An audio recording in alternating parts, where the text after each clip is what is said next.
Okay, let's start off with our prayers in the back of the book. And then I'll give your papers back.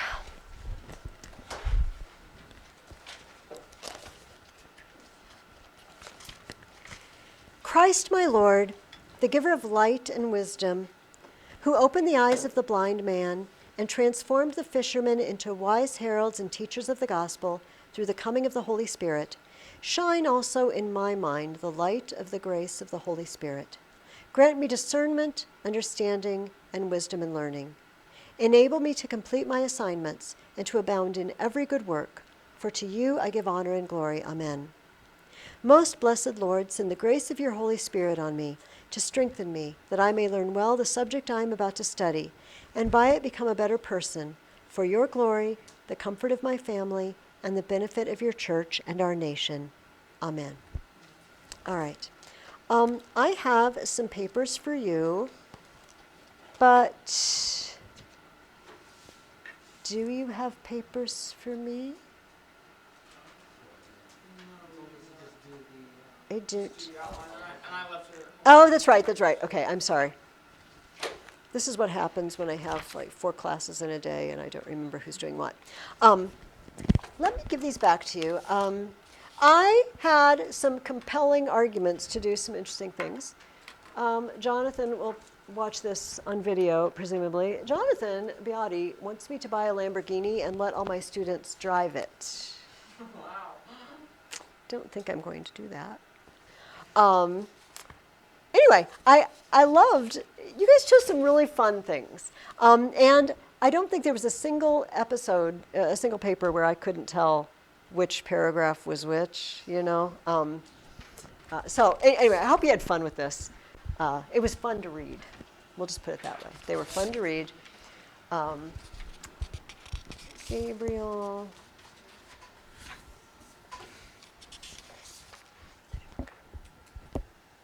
Mark, I still do it a little bit. Like I'm still, Mark, Luke.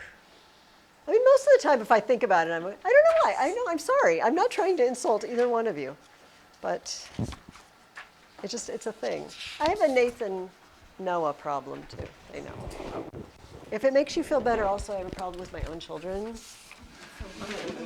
Don't always call them the right name. So do not be offended. I have Nathan. I have Noah. Okay. Did I say on anybody's paper, please ask me about this, or? No. If you just picked anything and tried to reasonably charge up my emotions, or gave me statistics, or the ever popular, you can trust me because I do this, I'm good at this, but I mean, I don't know how else you would have a personal ethos yourself. None of you are, I was about to say none of you are experts. How do I know that? How do I know what you're experts in? But who was the pumpkin spice latte? Was it you? Yeah. See, I feel like you might be an expert. Well, I work at See, that's good. That's good ethos. Like, I sell a bunch of these, and I have tried all the flavors, and see that. But it's hard to build that. For most of us, we're not experts in every area, so we have to appeal then to somebody who is an expert. And that could still be ethos. You should trust me because I read the book by this guy, you know, that you don't have time to read, and I know everything he said, something like that. Actually, before we look at our poetry and everything, let's talk about this paper.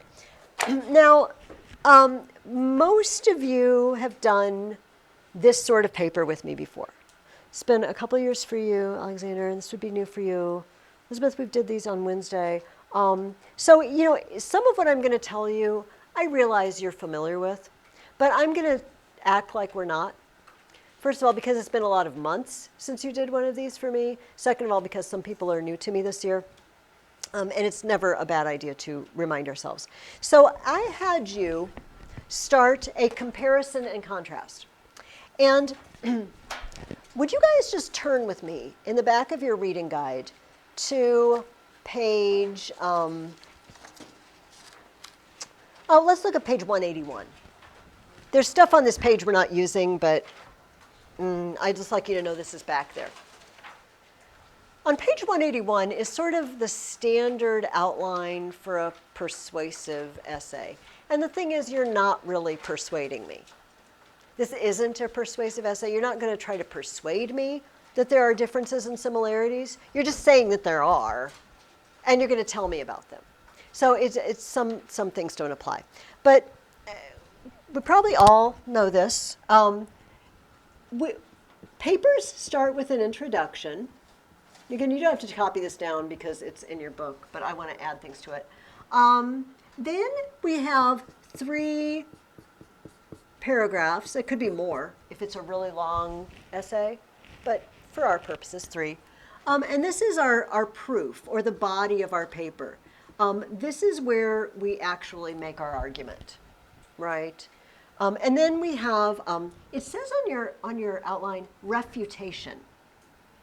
That's only if we're trying to persuade someone. And in this case, I don't think you need to argue with someone else about what the differences and similarities are between Lilliput and Brobdingnag. I feel like this is not a place for a refutation. So we're just going to wrap it up with a conclusion. So this should be self-explanatory, and hopefully you basically already have this. You've chosen some ways. I'll just pick something. I think this is something I did. Well, let's use the painfully obvious one. We're going to discuss similarities and differences between the people of Lilliput and the people of Brobdingnag. Hopefully, we all know a glaring difference. Yeah. What would that difference be? Size. Okay. So let's say paragraph 2, I'm comparing and contrasting the people. So I mention the size, and I elaborate on that. What's another difference between the people that you noticed? Is there any other way the people are different? What do you think, Neil? Well, they're like reactions on how things work and how they want to do things, basically. Okay, what sort? Can you give me an example? Like, I'll just do the rulers first. Like, the Lilliputans, the ruler himself, he's very territorial and he wants more territory. Whereas Brobdingnag is kind of like, why would we want war? We don't have to make. Okay, so this is a difference, obviously. That we'll call it D for difference. Also, they seem to have a different attitude. Lilliput is more aggressive, because I don't think it's just the king. You know, I mean, the whole people are like, yeah, let's take out Blefuscu. And the Brobdingnagians are, let's just do some farming. You know, they don't seem to be concerned. So they're more peaceful. So that could be another difference. Is there any? This is a good challenge. Can you think of a way they're the same? This is a twisted way they're the same. If I don't want 3 differences. Are either of them normal-sized beings? No. They're the same in being abnormal. Right? This is a sameness. And so, my paragraph might not be very long, but it might say something like, while the Lilliputians and the Brobdingnagians are alike in the fact that they are both freakishly weird sizes, the Lilliputians are amazingly tiny and the Brobdingnagians are enormous, like Jack and the Beanstalk, fee fi fo fum, enormous. Also, they seem to have quite different attitudes. While the Lilliputians seem quite bellicose and aggressive, the Brobdingnagians are peaceful farmers. Right, and basically that's enough. See how that works? Here's what I'd like you to do in each, and you could jot this down like by the outline that we're looking at or anywhere. In each paragraph, in each of these, in each body paragraph, why don't you include one specific example? For example, if you say, the Lilliputians are quite aggressive. Could you give me an example? Like say, for instance, they wanted to totally obliterate Blefuscu. Yep. If you want to, you can use a direct quote out of the book. You don't have to. Or the Brobdingnagians are peaceful. For example, Gulliver offered them gunpowder and they didn't want it. Right? And that's an example. Examples strengthen your paper. Because you can just tell me Lilliputians are aggressive. Prove it. Can you give me an example? Why should I believe you? And then you say, well, for instance, look at this part of the book. Like, oh, yes. So I would love for you to, in each paragraph, you don't have to give an example of everything you say. Oh, please don't give an example of everything you say. So I'm going to have to read all the pages. I will read it if you do it, but it'd be nice if you didn't do it. Just one example is sufficient. So that covers this, and basically you should have ideas. Does anybody need any guidance or help with the ideas? Does everybody feel like you have a good start? We're also about to spend an hour discussing Brobdingnag, so I'm guessing more things will pop up for you that you'll notice as we talk. If you get stuck, if you're writing, because did I already say we're not coming next week? Yeah. So if over the next 2 weeks you're stuck, don't just sit there stuck. Call me or email me and say, I don't know what to do with this, and then we'll talk on the phone and we'll figure it out. So let's look at what's in the introduction and the conclusion. What do we put there? I would like you to turn to page 183 in your reading guide. We're not going to look at every part of this. But the top of the list says exordium or introduction. What is an introduction for? It is to inform the reader, make your reader favorably disposed toward you, and draw your reader in. This is all it does. It makes your reader want to read what you wrote, and it tells your reader whatever they need to know to make sense of your paper. So let's talk about first inform. What do you think? Okay, say your paragraph 2 starts like this. Well, the Lilliputians are tiny, the Brobdingnagians are enormous. What do I need to know to make sense of this paragraph? What are some things I need to know? Okay, I need to know what's from a book. You're not just making these things up. I need to know the title of the book. I need to know the author of the book. And I need a brief summary. And by brief, I really mean brief, like a sentence or two. In the book Gulliver's Travels by Jonathan Swift, a man named Gulliver travels all over the world and goes to a bunch of kooky places. Great, done. Does he see what I mean? You don't have to, don't tell me he peed on the fire. You don't need to know this. I also would like to know what are the 3 things you're discussing. In other words, if you're discussing the people, the rulers, and the country, or I'm trying to think what else. How Gulliver is treated, how Gulliver reacts to them, and how Gulliver is when he leaves. Could you please tell me those things? This is what I'm looking for when I decide to put a C or an IC in the corner of your paper, okay? Did you tell me what book it is? Did you tell me who wrote it? Did you tell me what the book's about? And did you tell me what your paragraphs are about? Does that make sense to everybody? Yeah. Okay. Our little introduction chart on page 183 also says, draw your reader in. This is old stuff for some of you that have had me for years. It says, do this by asking a question, challenging your reader to do something, use a quote, give an interesting anecdote. They're all listed there. For example, how would you feel if you washed up shipwrecked on an island and found out the inhabitants were freakishly big or freakishly small? And if I read this, like, oh, Imagine I've never heard of Gulliver's Travels before. I've never read this book. And I read that sentence like, ooh, I can't imagine. That would be horrible. That would be terrifying.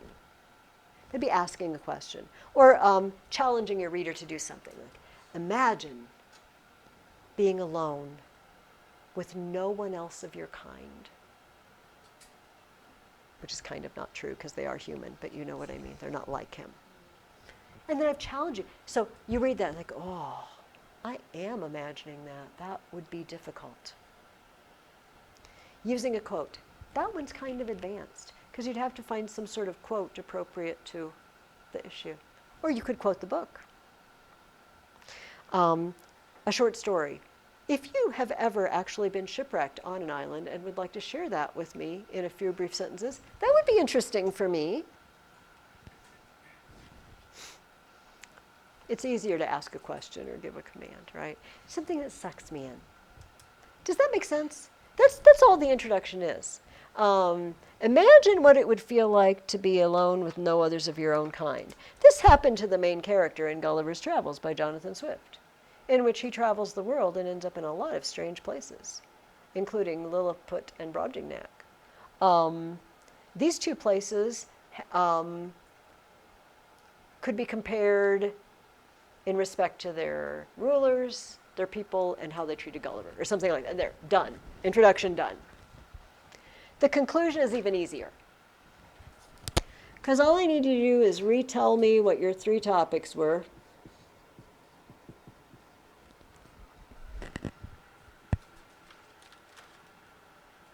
Hang on. And I know I'm standing in front of some of you, but I will move. This is on page 181, again, at the conclusion. Restate your position, summarize your 3 proofs, and then the hardest thing, well, you know what? The so what. This is harder because it's not, let's change that to the,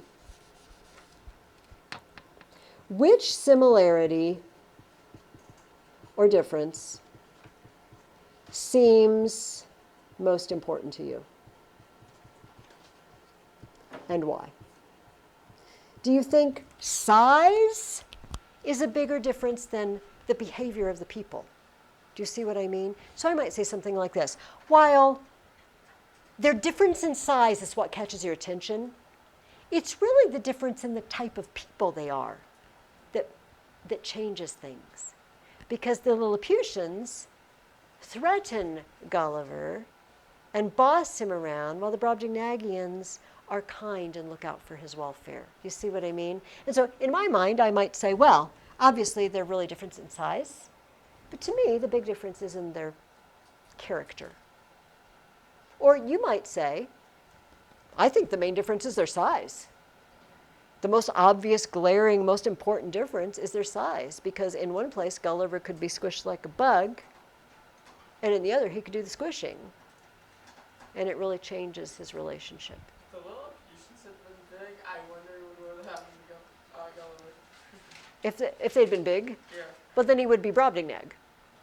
Well, no, I'm just saying if like the attitude of the Lilliputians meets like the size of Brobdingnag. I see. If the Brobdingnagians had the attitude of the Lilliputian, no, that was not a good combination at all. I see what you mean. All right, this is what I would like you to do. You have 2 weeks. I mean, we're not meeting next week, so it's 2 weeks. Almost all of you have done this sort of thing for me before. And then I'm just going to look for these things that I've asked you for. And if you got them, they're good. And if not, I might ask you to put them in. But anybody have any questions? Does that make sense? We good? Okay. That is all. Here, I'll just leave that up there in case you decide you want to write something else down. So that is your first assignment over break. And the second is just to read part 3, The Voyage to Laputa, where the people are neither big nor small. They're normal, but they're not normal. Just going to say. Has anybody read this book before? Does anybody know what's going to happen? Kind of. Don't tell. There will not be peeing in Laputa, as far as I can tell. There is poo involved in Laputa. Because We got to, somewhere in every chapter. Let's take a look at our poem for the week. It is on page 35, and as you might notice when you look at it, it has 2 columns because our poet of the week is Robert Burns. Robert Burns is from Scotland, and he writes very Scottishly. I don't think that's a word, but in a heavy Scottish dialect. So on the left, I have it actually in the Scottish dialect. And I told my students yesterday, you know, I'm sure you could probably do a Google search and have somebody reading the original in the Scottish dialect, which would be instructive and fun for you maybe, if you want to look into that. But on the right-hand side, we have a morphed, Englishized, normal English version. And that is what, I'm not even going to try to do the Scottish. Sleek, oh, and by the way, I will introduce this by saying it's to a mouse, so obviously we know we're talking to a mouse. And this mouse has been living in the fields, in the fields that are being farmed. Okay? Sleek, tiny, timorous, cowering beast, why such panic in your breast? Why dash away so quick, so rash, in a frenzied flash, when I would be loath to run after you with a murderous plow staff? Well, no wonder he's running away. Well, but does he have any reason to run away? What does loath mean? Maybe we need to know that. I would be loath. I would hate to do that. I would never do that. Why are you running away so fast? I would not hurt you. I would be loath to run after you. I'm truly sorry man's dominion has broken nature's social union and justifies that bad opinion which makes you startle when I'm your poor earth-born companion and fellow mortal. What does man have dominion over? The animals. Because it was like Genesis. God gave man dominion over all the animals. Exactly. So how do farmers practice dominion? What do they do that shows their dominion? They hurt the animals. We herd animals if we're animal keepers. Or what if we're plant growers? What do we do that says, I am practicing dominion over the earth? What? Well, I'm not over the animal. What does how is farming practicing dominion? That's what I meant. How's the act of farming? You're producing something, you're making something. I'm using the earth to produce something for my use or for sale or whatever. So, and this is a very timely poem because the combines are starting to be out. So he says, I'm sorry man's dominion has broken nature's social union. This mouse is living in the field of soybeans, let's say. What's the farmer going to do to the field of soybeans? Combine it, and what's going to happen to the mouse's home? Destroy it. So man's dominion breaks social union. I'm not friendly with the mouse in this sense because the mouse stands in the way of something I want and need to do. I got to harvest, right? Have any of you ever seen the movie The Secret of Nim or read the book Mrs. Frisbee and the Rats of Nim? Yeah, I actually think so. Yeah, it involves this. Their harvesters are coming, and the mouse, Mrs. Frisbee, has to move her home. And it happens. We don't think about it, but imagine the little creatures that are scurrying out of the way of the combines currently. Probably a lot of them. So he says, I'm sorry that we've taken dominion of the earth and we've broken the social union, and it justifies your bad opinion of humanity because we do wreck your home. I have no doubt you sometimes thieve. What of it, friend? You too must live. A random corn ear in a shock's a small behest. It'll give me a blessing to know such a loss. I'll never miss it. What does the speaker suspect the mouse does sometimes? Thieves his corn. Yeah, eats his corn or beans or whatever. It's like, yeah, you can take an ear of corn. It's fine. I can live without an ear of corn. Your tiny house lies in a ruin, its fragile walls wind-rent and strewn. Now nothing's left to construct you a new one of mosses green, since bleak December's winds, ensuing, blow fast and keen. You saw your fields laid bare and waste with weary winter closing fast, and cozy here beneath the blast you thought to dwell, till crash, the cruel iron plowshare passed straight through your cell. That flimsy heap of leaves and stubble had cost you many a weary nibble. Now you're turned out, for all your trouble, less house and hold, to endure cold winter's icy dribble and hoarfrost's cold. But, mouse friend, you are not alone. Improving foresight may be vain. The best laid plans, the best laid schemes of mice and men go oft awry, and leave us only grief and pain for promised joy. How, in that stanza, how are mice like people? What happens to both of them? If things go wrong, they feel grief and pain as it Yes. exists here. The best laid schemes of mice and men go oft awry. We make our plans, but they don't work out. It's actually a very famous line. Maybe you've heard that. And I accidentally said the best laid plans, because often people say that the best laid plans of mice and men go easily awry. That's how often people say it. It comes from this poem. We're alike. We plan and we hope, and then something comes through and it just knocks it all down. Still, friend, you're blessed compared with me. Only present dangers make you flee.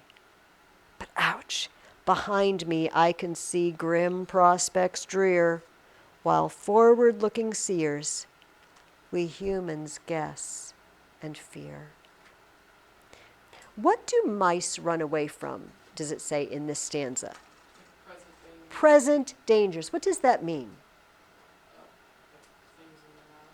Things in the now. It's happening to you right now. You run away when something bad's happening right now. Do people only get upset when it's happening right now? What do we think about? What's gonna happen? We are forward-looking seers. We guess and fear. This is a nice compare and contrast, isn't it? We are like the mice in that we plan and we make our little homes, and then suddenly it's a combine, or suddenly it's a tornado, or suddenly it's a fire, whatever. It's gone. But the mouse doesn't sit around and worry about the combine. We do. Right? And the tornado or the earthquake or the fire may never come, but we think about it. So he says, the mouse is better off than us. They don't worry. Anyway, it's a charming little poem. And once again, this very mundane, silly thing, right? A little mouse, what's it matter in the grand scheme of the universe if some mouse loses its home because the combine comes through? Tough. But he turns it into a commentary on life, you know. So spend some time with Robert Burns. I challenge you to find it being read in the original, in the Scottish dialect. But if not, read through this a few more times. And I don't know, next time you see a combine out in the field, think about the poor little creatures scurrying away, perhaps. All right, let's talk about Brobdingnag. I am just going to bring this over, and I have my own little desk. The lid is coming off. Is it just, I don't know what that is, but I don't know if it's where you can store books inside or if it's just falling apart. So the first question I asked you guys is, why do you think Jonathan Swift describes Gulliver's journey with such factual detail? Here's a couple of examples of what I was getting at. At the beginning of the voyage to Lilliput, he says, after 3 years' expectation that things would mend, I accepted an advantageous offer from Captain William Pritchard, master of the Antelope, who was making a voyage to the South Sea. We set sail from Bristol, May 4th, 1699, and our voyage was very prosperous. He tells you the exact date that they left, and the name of the ship, and the name of the captain. And then in the intro to Brobdingnag, I took shipping in the Downs on the 20th day of June, 1702, in the Adventure, Captain John Nicholas, a Cornish man, commander, bound for Surat. And then he tells you how long they sailed till March. On April 19th, they had a storm. They sighted land on 16th of June, 1703. All right, question. Do you think Jonathan Swift thought that anybody reading this book was going to think it was true? Probably not. No. I feel like if anyone thought it was true, well, I don't know what to say about those people. I feel kind of sad. Although, it's not as crazy as it would be for us because they were still exploring. There were parts of the world that hadn't been explored. Now we just go on, I don't know, like Google Maps, the satellite view, whatever, and we just zoom in and it's like, okay, there's no huge land of giants in the Pacific. But back then it was potentially true. But I really don't think he thought anyone was going to believe it. At the time, there were a bunch of travel books, you know, and I can say this because this person will not watch, but some years ago, I used to do Robinson Crusoe during this year, where the guy gets on a desert island. He's alone on a desert island. Maybe you know the story. Anyway, we read the whole story, and then the very last week, I made some comment in class about how Daniel Defoe made up something, and one boy in my class, he was crushed. He thought it was a true story. He said, "This didn't really happen?" It didn't really happen. There was nothing in that book that couldn't have happened. There were no giants or tiny people. But it seems very real. So let me throw that question out there again. What do you think Swift, if he's not trying to get people to believe him, like, dudes, there are giant, 60-foot tall giants in the Pacific. What do you think he's up to, Gabriel? Maybe so for like the reason like he's giving the directions, like I might have an answer to that. Okay. Maybe it's to give it like almost like more of like a real feeling. Mm-hmm. To make it feel more real.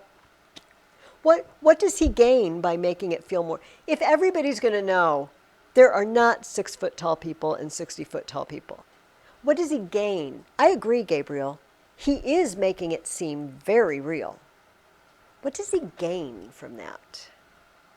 If he's writing stuff that's just ludicrous. What do you think, Neil? That would be like captivating the audience. Certainly, it certainly draws you in. Do you think Jonathan Swift says anything that is true in this book? Does he make observations that actually are true? Yes. What can you give me an example? Well, like forms of government. Like- Corruption in government. For example, remember the Lilliputians dancing around on their tightrope to get a job in court? I mean, they didn't literally do that in England, but he's saying it's basically what it amounts to. And Brobdingnag, he basically explains the whole government system big one. Yes, yes. And the king of Brobdingnag is not a fan. We'll look at that in a minute.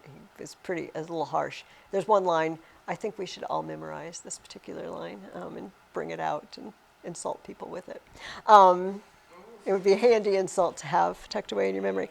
Yeah, it seems to me that, I don't have an answer. I threw this out here because I don't know. Sometimes I ask you guys questions and I don't really know the answer. I'm asking you because I'd like to know, and maybe one of you is brilliant and you'll tell me the answer. Or we'll figure it out together. But it seems like if he can't really expect me to believe in Brobdingnagians, maybe he does expect me to believe some of the things, some of his observations. I don't know. It certainly, does it have a different feel than a fairy tale? Like if it started, once upon a time, there was a man named Gulliver, and he got on a ship, and he went to a land where everybody was tiny, And it would just feel different, right? Than on June 16th, 1699, I got on a ship bound for wherever. Like, oh, wow. And once upon a time, there was a first group of people reading this book. So imagine you're the first group of people, right? And you, my name is Lemuel Gulliver, and I am here to tell you about my travels. Like, oh, great. It's none of those travel books. I love those travel books. Like, he left at this date. He left from this port. Great. And then suddenly he's being tied up by tiny people. What just happened? It must have really been startling the first time out. Most of us knew something about what was coming. But once upon a time, they didn't. So I have no answer. You guys can mull over that. Maybe if you think of an amazing reason for it to be so very realistic, you can fill us in. Okay, so one of the Simpows just mentioned this, and I don't remember which one. Sorry to lump you all together as a unit. Let's talk about his discussions with the king. Let's just go right to the heart of it. Gulliver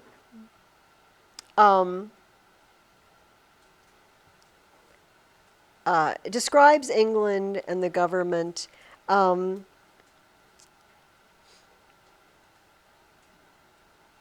okay, I don't want to read that. I'm going to go to 145. Let me read part of this.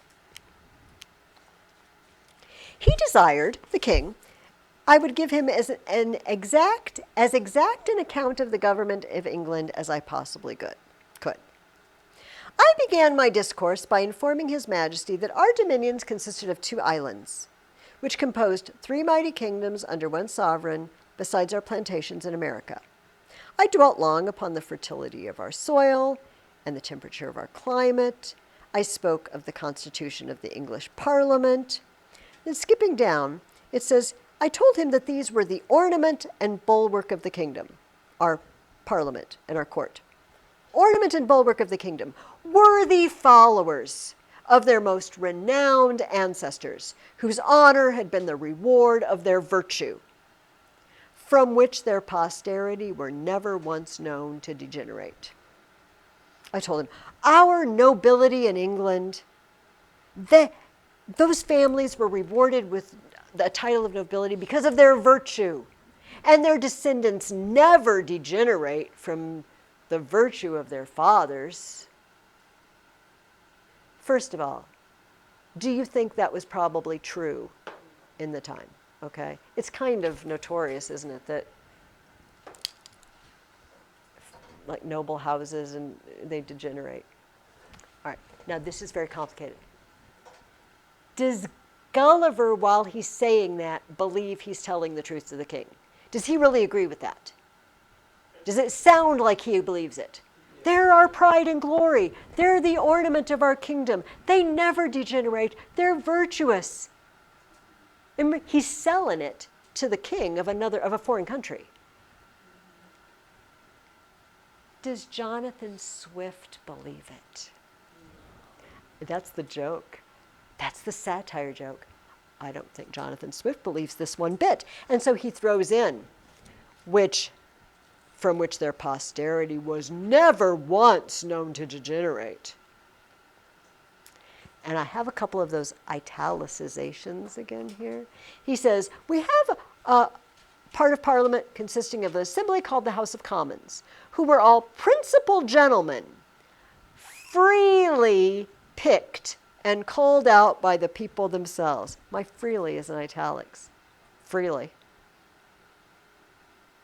What could Swift be insinuating? Do you think the members of Parliament in England are just freely picked by a fair vote? No. Could there be any other reason they might get picked? They bribe their way in. Favors. Freely. Does Gulliver believe it? I think so. He's putting the best face on England. They're freely picked. But does Jonathan Swift believe? See, that's the trouble, Gabriel. We have 2 things. Yeah, we have 2 things going on. When I had put an end to these long discourses. His Majesty, in a sixth audience, consulting his notes, proposed many doubts, queries, objections upon every article. He asked how we cultivate the minds and bodies of our nobility, how we make sure that no noble family becomes extinct. Then he says, whether they were always so free from avarice, partialities, or want that a bribe or some other sinister view could have no place among them. Are you sure, Gulliver? Do they ever chosen from bribery? He next fell upon the management of our treasury and said he thought my memory had failed me because I computed our taxes at about 5 or 6 millions a year.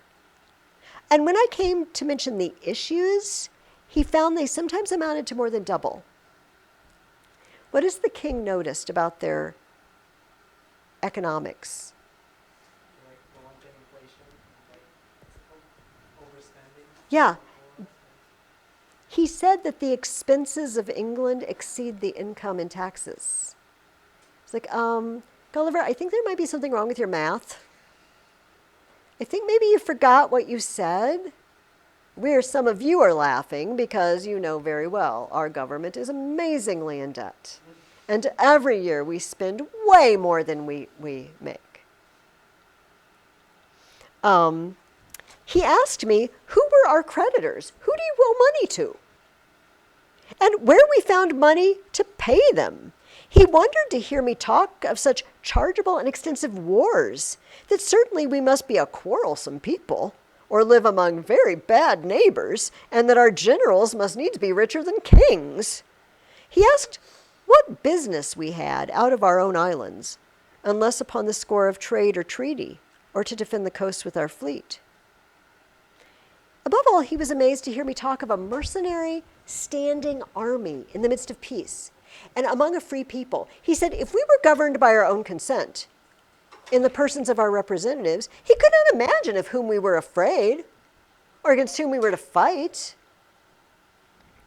He was perfectly astonished with the historical account I gave him of our affairs during the last century, protesting it was only a heap of conspiracies, rebellions, murders, massacres, revolutions, banishments, and the very worst effects that avarice, faction, hypocrisy, perfidiousness, cruelty, rage, madness, hatred, envy, lust, malice, and ambition could produce.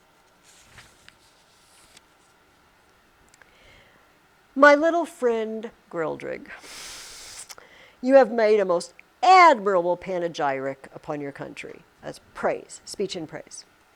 You have clearly proved that ignorance, idleness, and vice are proper ingredients for qualifying a legislator. If you want to have a job in the government, well, what are the qualifications? Ignorance, idleness, and vice.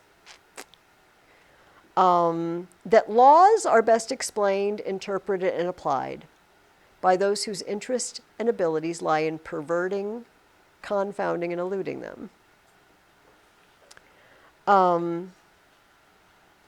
By what I have gathered from your own relation, and the answers I have with much pains wringed and extorted from you, I cannot, this is the quote that I think we shall memorize, I cannot but conclude the bulk of your natives to be the most pernicious race of little odious vermin that nature ever suffered to crawl upon the surface of the earth. That's not a compliment. Odious little vermin. I can't believe nature doesn't just destroy you. You're hideous. It's pretty rough. Now, does anybody remember how Gulliver reacts? That was the second part of this question. Did anybody take note of, is Gulliver just going to say, oh yeah, you're right? He loves England, thinks it's awesome. What does he say? Did anybody write an answer for that second part of the question? It makes like the king's attitude, it almost kind of makes him feel smaller. It definitely makes him feel small. But does he blame only himself or England? Did anybody catch what he says? It's a couple of italicized things again. How does he describe the king? What's it called?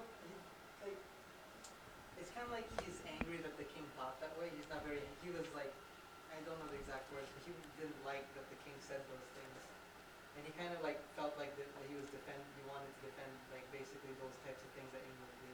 Yes. He says at the beginning, right after that odious vermin section, it was in vain to discover my resentments. I couldn't explain to him why this makes me angry, which were always turned into ridicule. And I was forced to rest with patience, while my noble and most beloved country was so injuriously treated. But he doesn't leave it at that. He says,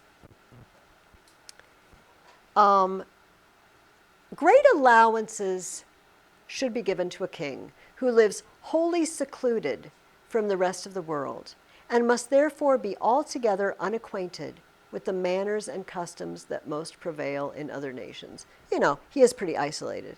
He doesn't really understand how the world works. The want of which knowledge will ever produce many prejudices and a certain narrowness of thinking, from which we politer countries of Europe are wholly exempted. Well, the problem is, he just hasn't had a good education. He says this is the miserable effect of a confined education. He just doesn't really understand how the world works. It's all the king's fault. But don't blame him, you know, because he doesn't really mix with the rest of the countries of the world, and he's been so isolated. So we'll just have to make allowances for his stupidity. Okay, this is our split personality time. Do you think Jonathan Swift agrees more with the King of Brobdingnag or with Gulliver? Probably the King of Brogdon. Probably the King of Brobdingnag. Swift is setting out to, remember our definition of satire? To hold up vices, foibles, whatever that list, abuses. Yeah. So we're laughing because poor Gulliver is just clueless. That the joke is on him, that the King of Brobdingnag is really right, and he's wrong. He doesn't know it. Let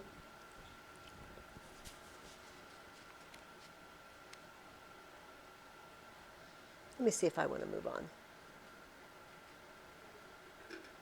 on. Let's talk about, we mentioned this in our little possible outline. He tells us a story to prove, as I said, the miserable effects of a confined education. This is an example. This is one of many examples, says Gulliver, to show just how stupid this poor king really is. I told him of an invention discovered between 300 or 400 years ago to make a certain powder, into a heap of which the smallest spark of fire falling would kindle the whole in a moment, although it were as big as a mountain, and make it all fly up into the air together, with a noise and agitation greater than thunder. That a proper quantity of this powder rammed into a hollow tube of brass or iron, according to its bigness, would drive a ball of iron or lead with such violence and speed that nothing would be able to sustain its force. That the largest balls, thus discharged, would not only destroy whole ranks of an army at once, but batter the strongest walls to the ground, sink down ships with 1,000 men in each to the bottom of the sea, and, when linked together by a chain, would cut through masts and rigging, divide hundreds of bodies in the middle, and lay waste all before them. That we often put this powder into large hollow balls of iron, and discharged them by an engine into some city we were besieging, which would rip up the pavements, tear the houses to pieces, burst and throw splinters on every side, dashing out the brains of all who came near. That I knew the ingredients very well, which were cheap and common. I understood the manner of compounding them and could direct his workmen how to make those tubes of a size proportionable to all other things in his majesty's kingdom. This I humbly offered to his majesty as a small tribute of acknowledgement. The king was struck with horror at the description I had given of those terrible engines and the proposal I had made. He was amazed how so impotent and groveling an insect as I, these were his expressions, could entertain such inhuman ideas, and in so familiar a manner as to appear wholly unmoved at all the scenes of blood and desolation which I had painted. How can you be so inhuman, says the king of Brobdingnag. But if we went and saw the two of them sitting there, which one would we call inhuman? The king of Brobdingnag or Gulliver? Which one would strike us as not normal? The king of Brobdingnag. That would be, I mean, it's every fairy tale. The giants are never good, right? We'd be horrified. The giant is horrified at Gulliver. He says, you're inhuman. You're inhuman. Not the giants. The normal people. What are you thinking, Nathan? Isn't that a little bit of the same way he was to the Lilliputians? I mean, he kind of thought the Lilliputians were a little bit inhumane in the way they treated him. Yeah, well, that's hard to say. Well, let's chime in on that. So they say, they give him a lot of orders in Lilliput, right? And they also threaten to blind him at the end. What is Gulliver's reaction? I mean, he disobeyed the law. He peed in the palace. Okay. Does he ever say, for example, does he ever say, that's barbaric? Or does he say something like, well, I did break the law, and so I guess maybe I just need to try to give him the slip? It was more like that. It's more like that. He never really says, I mean, he does say he thinks the king of Lilliput is terrible to want to wipe out Blefuscu. This is true. He never really says they're barbaric for wanting to shoot his eyes out or anything, which is odd to me. But he does see the unfairness of it, you know. So if we had like a proportion, like here's the Brobdingnagian and here's Gulliver and here's the Lilliputian, right? So maybe Gulliver looks at the Lilliputian and says, this is how you repay me? I've done kindnesses for you. You're really, really mean. But then you see the Brobdingnagian turns around and looks at Gulliver the same way. It's like, you people are barbarians. What? You blow people up? That's nasty. But so in a sense, yes, I think maybe. Would you guys agree with me? Do you think the king of Brobdingnag is harder on Gulliver than Gulliver is on the Lilliputians? I feel like he is. The king of Brobdingnag, odious little vermin. That's pretty tough. I can't see Gulliver ever referring to the Lilliputians as odious little vermin. You know. All right. One problem that Gulliver has in Brobdingnag is it's hard to be dignified when you are just so very tiny. And so I wrote down a few stats. Glumdalclitch, the farmer's daughter that becomes his little private nurse, this says she's roughly around 40 feet tall. So I'm thinking, okay, so if the little girl, like if a 4-foot tall little girl, so the grown men maybe 6 feet tall, so 60 foot tall, a 6-story building.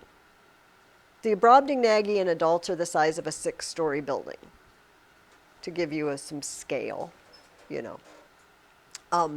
It says that their country is 2,000 miles, unclear if it's across or in circumference, but you know, it's 3,000 miles across the United States.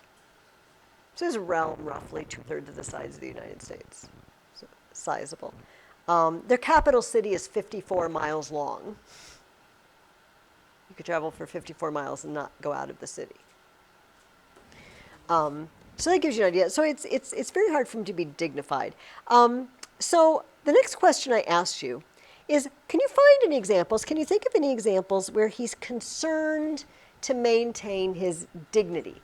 Remember, just for an example of what I mean, in Lilliput, we had the very unpleasant section where he had to explain to us how he poos, because he doesn't want people to think he poos in his home where he was being kept. I always went out in the morning and then somebody cleaned it up. He was concerned that people not think ill of him, right? Is there anything that he brags about in Brobdingnag, or anything he wants us to know that he was very brave or dignified or strong? what did he do in Brobdingnag that he's maybe proud of? Kill those rats. He killed a rat. He was on the bed, you know, and a rat climbed up the bedspread. And I mean, it's an enormous creature to him, right? And he pulls out. Hopefully, you all understand that a hanger is not a coat hanger. He's not running around with a coat hanger. It means his little dagger. And he dispatches the rat, and he's just so proud of it. And the queen comes into the room.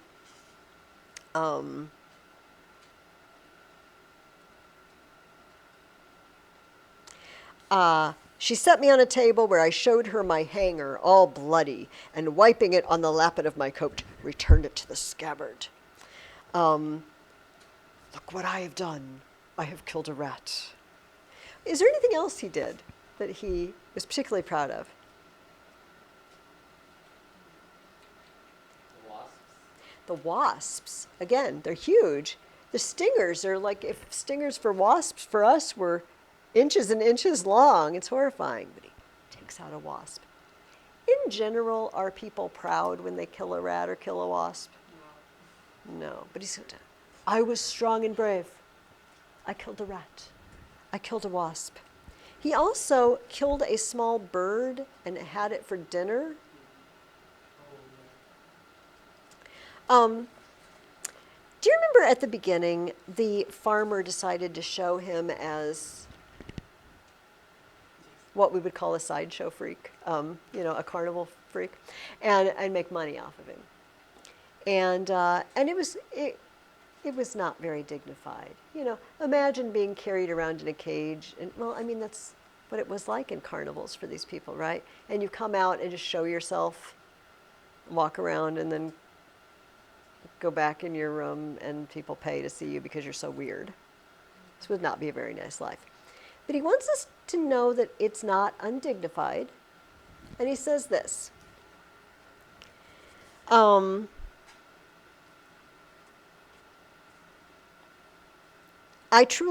had a strong hope which never left me that I should one day recover my liberty. As to the ignominy, the embarrassment, of being carried about for a monster, I considered myself to be a perfect stranger in the country, and that such a misfortune could never be charged upon me as a reproach if ever I should return to England. Since the King of Great Britain himself, in my condition, must have undergone the same distress. You know, if the king had ended up in Brobdingnag, they would have shown him as a sideshow freak too. It's not my fault. I'm not undignified because this happened to me, so don't blame me, says Gulliver. He's very concerned. On the flip side, does anything undignified, highly undignified, happen to Gulliver? Can anybody think of an example of something rather embarrassing? The cream. The dwarf, they have a dwarf who's obviously much larger than Gulliver. And the dwarf's job was to be the dwarf. I mean, he had one job. And now some guy came and he's way smaller than the dwarf. This ticks the dwarf off, right? So he just drops him in a dish of cream, and thankfully Gulliver can swim before somebody, you know, drinks him. The same dwarf also, do you remember, dropped him in a bone? The marrow was out of the bone, and dropped him in, and like he's stuck in there, and he can't get out. And somebody's picking up the bone. They're going to gnaw on the bone. They're going to eat him. This is very humiliating. Is there anything else? Monkey. Oh my gosh. The monkey that grabbed him out of his cage, carried him up on the roof, and apparently took nasty food that it feeds its and stuffed his mouth. It kind of turns my stomach just thinking about it. Makes him throw up later, you know. And so after this happens, okay.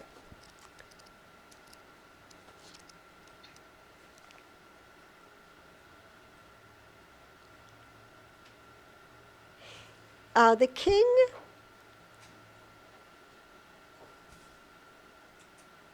I'm sorry, let me see where I want to start.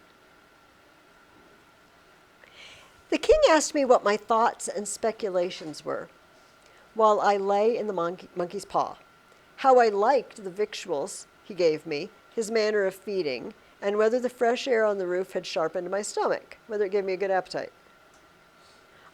He desired to know what I would have done upon such an occasion in my own country. I told His Majesty that in Europe we had no monkeys,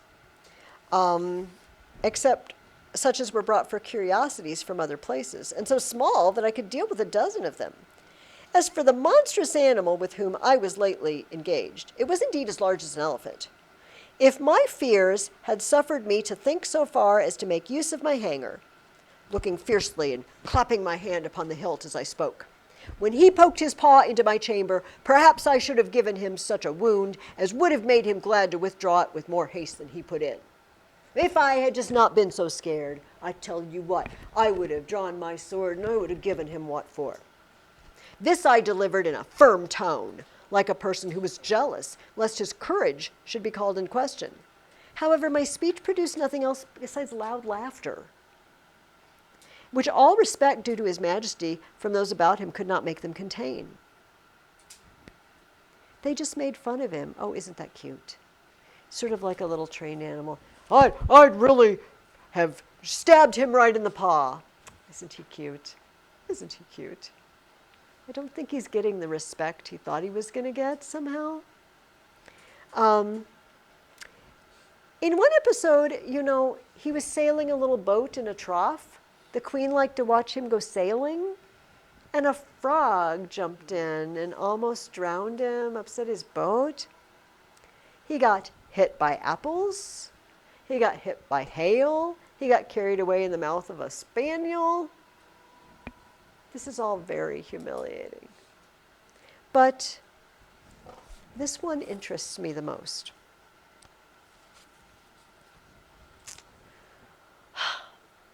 They alighted out of the coach near a small footpath in a field, and Glumdalclitch, setting down my traveling box, I went out of it to walk. There was a cow dung in the path, and I must needs try my activity by attempting to leap over it. I took a run, but unfortunately jumped short, and found myself just in the middle up to my knees.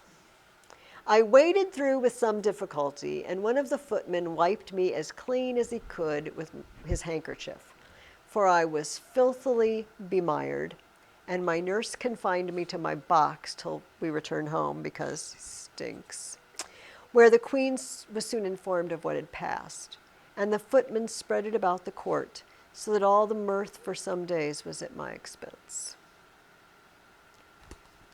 Was it his fault the monkey grabbed him? Was it his fault the dwarf dropped him in cream or hail fell him? Is it his fault he ended up to the knees in cow poo? Yes. Not only, I'm going to throw this out there, not only does Gulliver not understand that he's kind of a laughingstock, he brings it on himself by trying to do stupid stuff that he can't do. Do you think his attitude was different when he was in Lilliput than now? Did he seem to want to show off in Lilliput? No. And could he have shown off in Lilliput? Oh my gosh. I mean, even when he went and got the fleet from Blefuscu, like, check it out. I'm so strong. Look what I can do. He's like, no, I did this for you. He didn't. Dominic, you chime in. Kind of like a god complex, you could say, because when he had all the power, he didn't show off because he didn't. But now that he doesn't have any power, he wants to show off to retain his pride. Yeah. I like the way you said that, Dominic, because do you think what Dominic said could be just a truth of human nature? Who tends to show off? Like, in what situations do we show off? When we're totally comfortable and in control? Or when we're not? I mean, I don't know about you guys, but if you're in a room of people and it's making you uncomfortable, they're all better than you at something, right? Then I just kind of, my go-to is I want to show them I'm as good as they are, even if I'm not, you know what I mean? With embarrassing results. I have never jumped over cow poo, thankfully. I'm pretty sure I could make it over. But I've done equally stupid things in this. I mean, honestly, in my eagerness to be like, I'm just like you guys, look what I can do, but I can't, you know. So I wonder if Swift is just sort of poking at us and saying, look what people are like. You know, when you're in charge and have all the control, even though Gulliver doesn't seem to realize he has all the control, you know, he does what they say. He doesn't have to do what they say, but he does it. He is really in control, but the emperor doesn't realize this. But in Brobdingnag, he has no control, but he just feels like over and over he's got to show everybody, I'm awesome. Don't forget, I'm awesome. And the reaction is just laughing. It's not the reaction he was going for. There's all the questions I asked you, but I noted a couple of things I wanted to look at as well.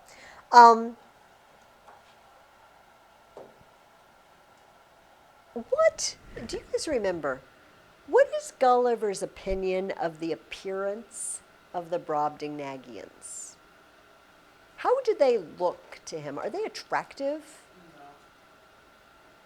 No. Why not? What does he notice? What's their problem? Like holes in their skin, like uneven skin, like just stuff like that. They're gross. Details you wouldn't notice prior. See, and why does he notice them? Because it's so small. And they're so big. It's like they're all under a magnifying glass, right? So he says, this is just disgusting. Do you notice that Jonathan Swift likes disgusting? This would be true.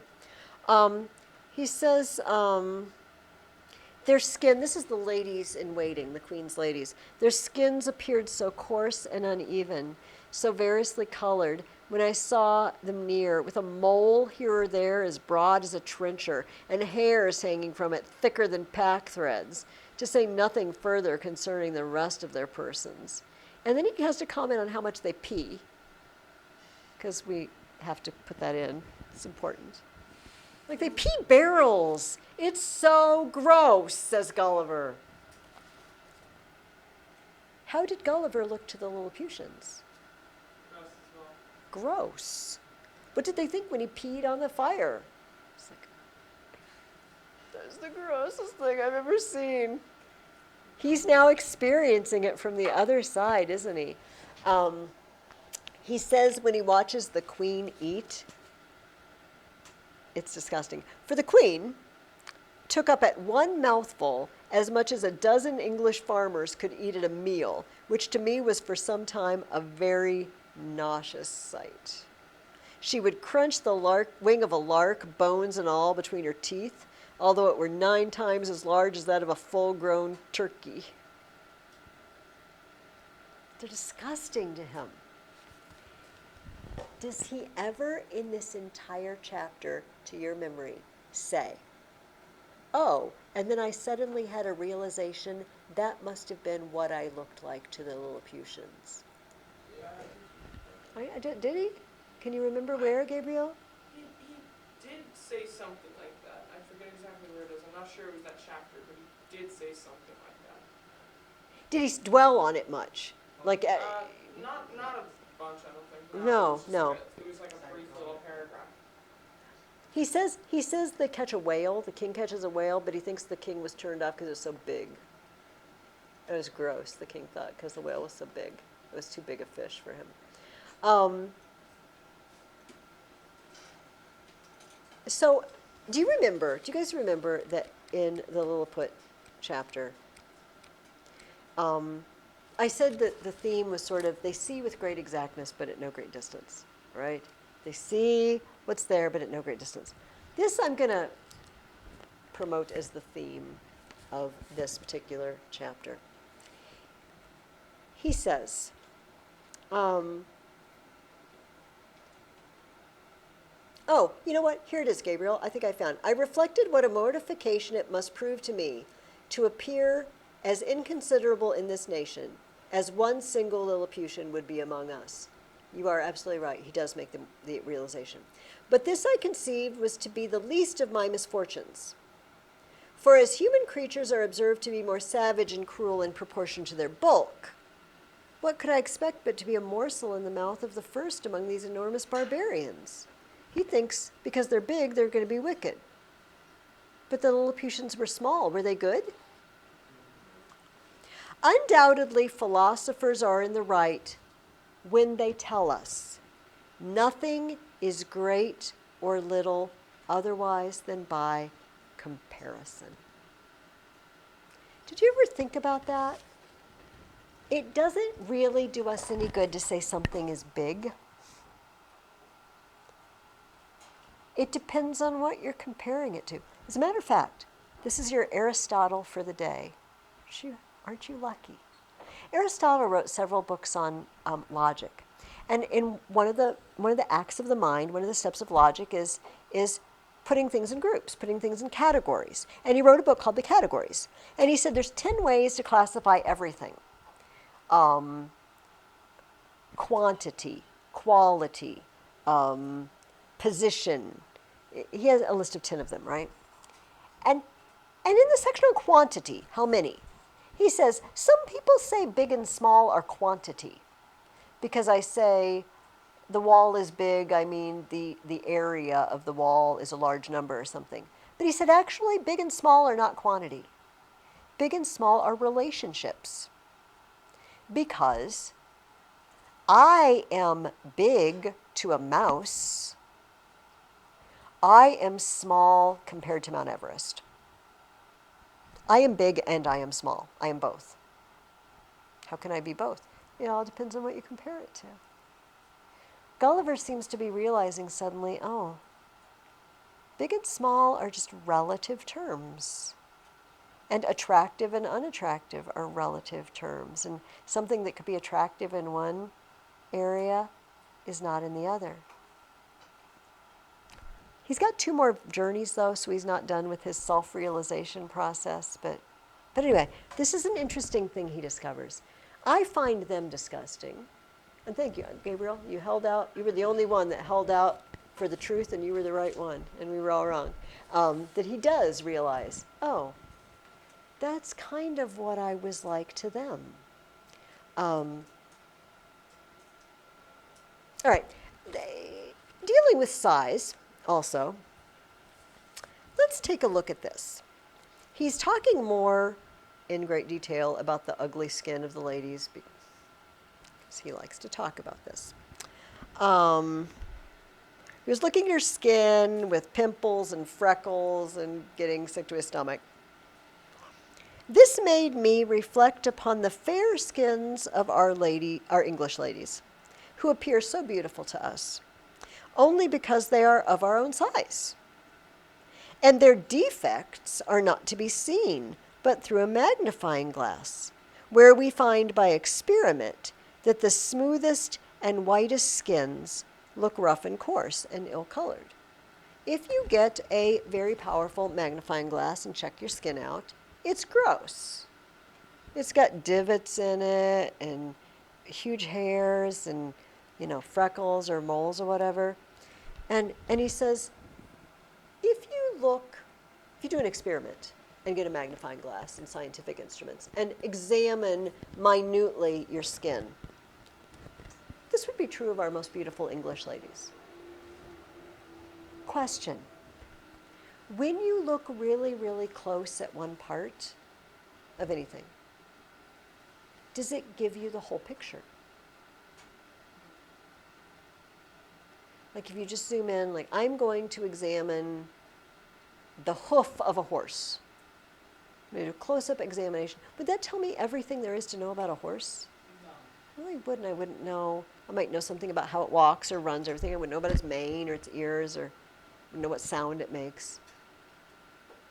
Do you remember what Francis Bacon and Rene Descartes and all those guys, how did they think we could find out true things? What did they want us to do?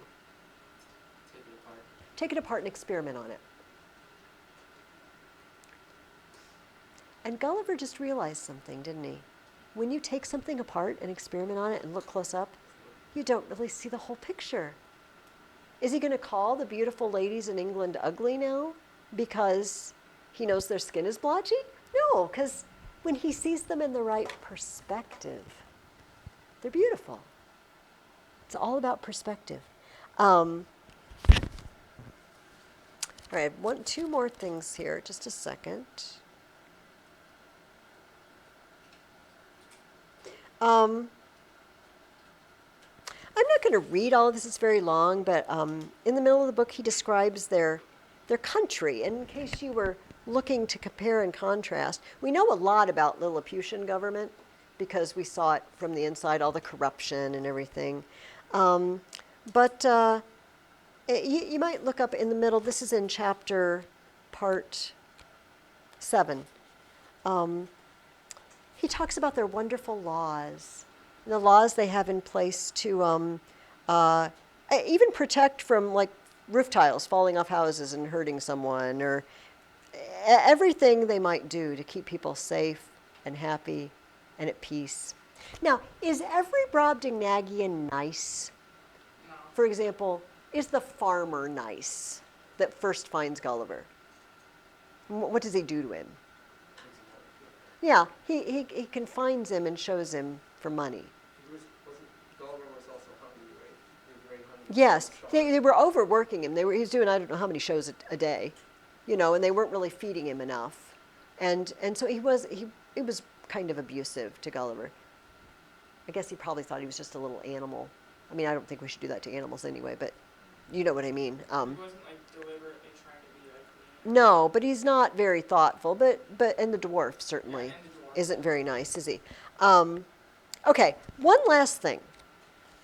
When Gulliver got home from Lilliput, he was going to breed tiny sheep to revolutionize the English woolen industry with his little tiny sheep.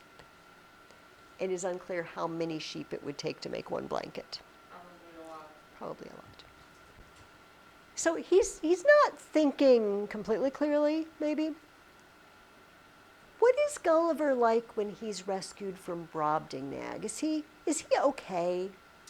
Well, he on the ship, he like spoke to them as like, when he was in the box, he said, "Oh, just pick up the box and place it on the ship." It's like, But just pick the box and put it here on the table, and I'll show you.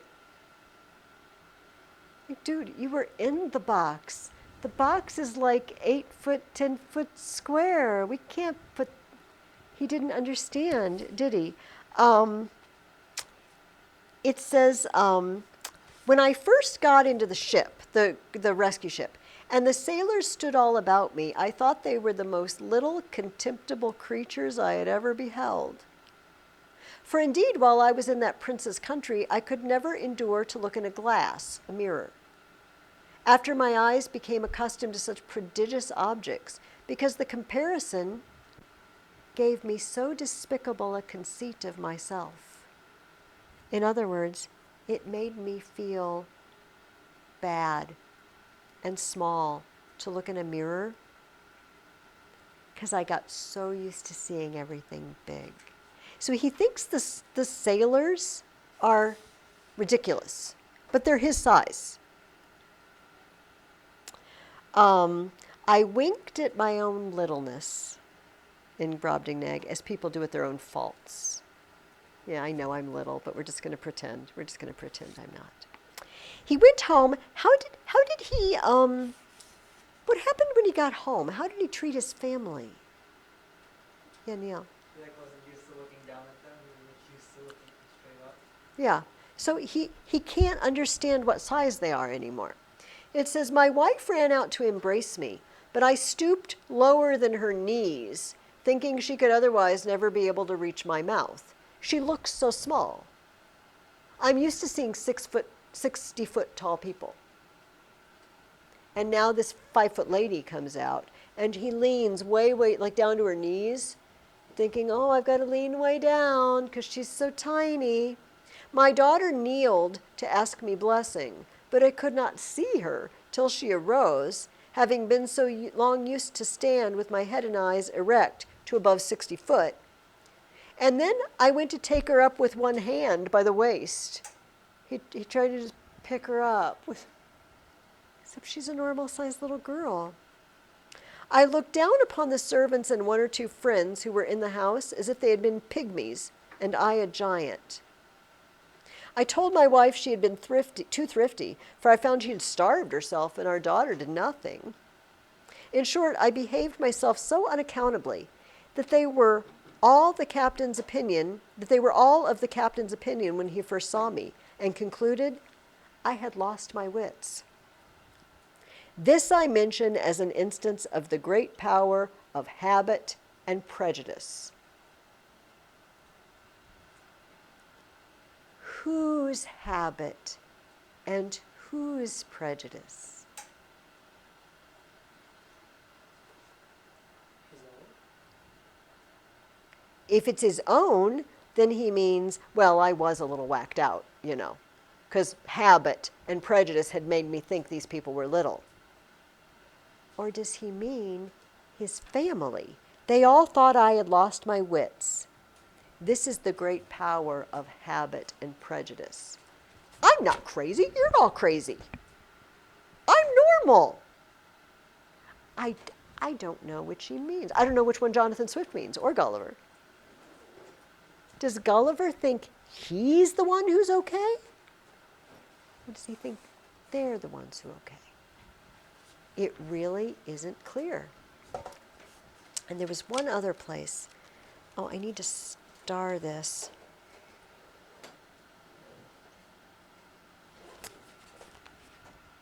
This is after he says, I was awesome with the monkey. Okay, and the king laughs at him. We'll close with this comment.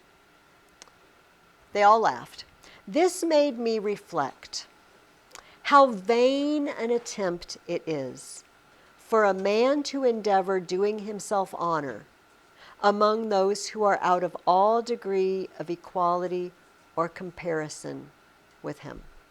And yet I have seen the moral of my own behavior very frequent in England since my return, where a little contemptible varlet, without the least title to birth, person, wit, or common sense, shall presume to look with importance. I reflected how vain it is to try to do oneself honor among those out of all degree of comparison. There is no way Gulliver can live up to their standard. But yesterday I read that and I wondered if he meant something else too.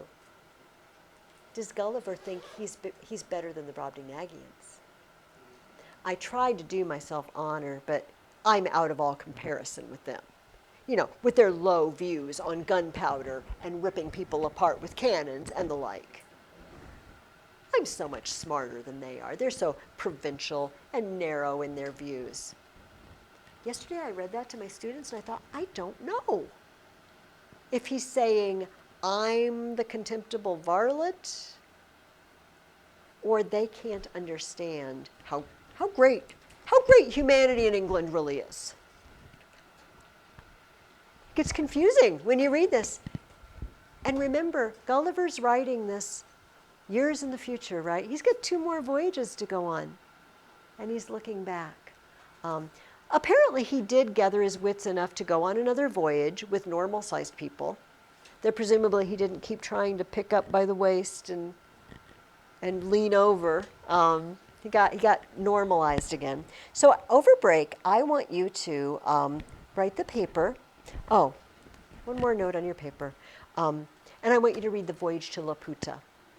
I told the boys yesterday, I would like you to add 2 things in your paper, 2 figures of speech. Almost all of you have done these with me before. So please take it. I'm sorry I forgot this earlier. Parallelism 1 and parallelism 2. And I bet some of you know this very well. But if you don't, I will give you an example. We're going to do both of them. Parallelism is when we use the same sort of word at least 3 times in a row. And it makes a very nice effect. For example, I could use 3 adjectives. The sun I'll give you an example. Sun was hot, bright, and blinding. That's kind of the same as bright, but I have 3 adjectives. Gulliver, I don't want to do that. Joe ran, jumped, and fell. And then we have 3 verbs. Or we could use 3 adverbs. The king of Brobdingnag laughed loudly, heartily, and Mighty, merry, merrily.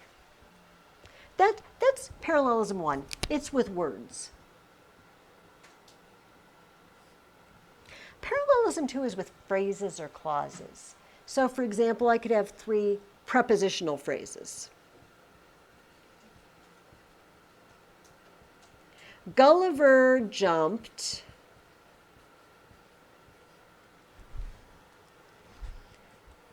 over. No, that's not good. Over the grass, into the dung, and onto his face. Except that wasn't really what happened in the book, thank goodness. And then I'd have 3 prepositional phrases.